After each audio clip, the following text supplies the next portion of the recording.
Some people forget their lives all at once. Others forget in fragments, a little every day, until one morning they wake up and the mirror doesn't speak back. Tara had learned this quietly. Working in a rehabilitation home meant watching people rebuild themselves, like songs that had lost their lyrics. And among the many patients she cared for, there was one whose silence always felt heavier than the rest. His name was Bimo. He used to be a journalist, a music writer whose words once carried melodies. Now, he sat by the window every afternoon, tracing invisible notes on the air with his trembling fingers.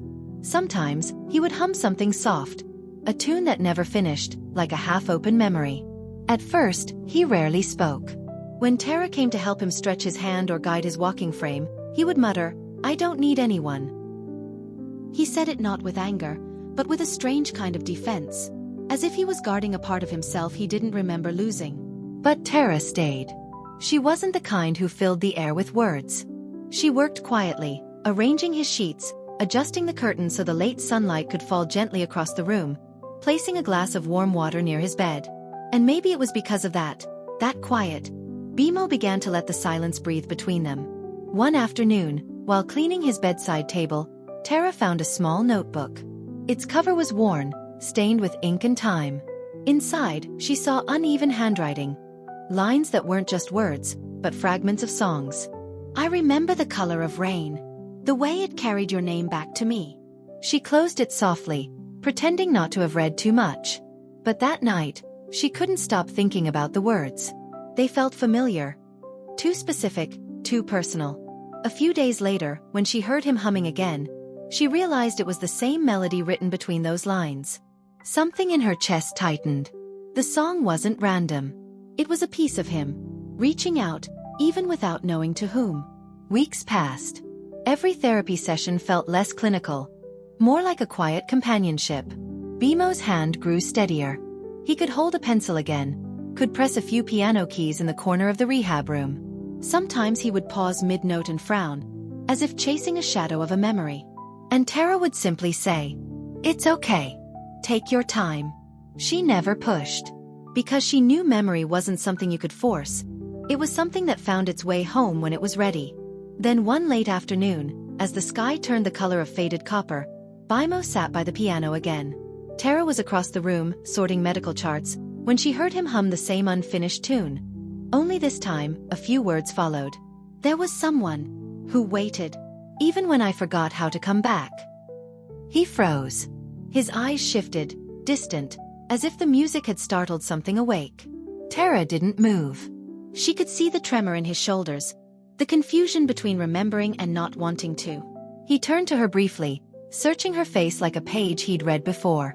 But nothing was said. Just that small, uncertain breath, the kind that sits between loss and recognition. That night, Tara sat in the staff kitchen long after her shift ended.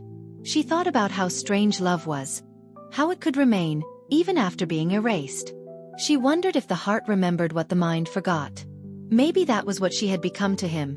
Not a name, not a past, but a quiet presence echoing through something he used to call love. And maybe that was enough. The next morning, Bimo left his notebook open on the table. The page was new, written shakily, but the handwriting carried intent. "For the one who stays. When I am no one. Until I remember again." She didn't cry. She just closed the notebook and smiled, a small, tired smile. Because she finally understood. Her place wasn't to remind him of what they were, but to stand beside who he was becoming. In the following weeks, he began to play more. The music still stumbled, like walking barefoot through half-remembered dreams, but there was rhythm again. Something that reached beyond the walls of that quiet room. Sometimes, Tara would pause by the door, listening. She didn't need to say anything. His melody said enough. There was one afternoon, golden, almost like summer, when he played a tune that made her stop breathing for a second. It was the same song from years ago, the one he once wrote for her when they were both too young and too afraid to name what they felt. Now he played it without knowing. And she listened without claiming it. Because maybe that's what love becomes after time and loss. Not possession, not demand, but recognition. A gentle nod across the silence that says, "I remember, even if you don't." When the sun dipped low and the hallway lights began to hum, Tara packed up her things. Outside, the air smelled of rain. She turned back once more, through the glass window of the rehab room. Bimo was still playing. Head bowed, fingers slow, each note carrying something fragile yet alive. And for a moment, she imagined whispering through the glass, "I'm still here, Bimo. Until you remember again." Then she smiled and walked away, leaving the melody to finish itself in the fading light.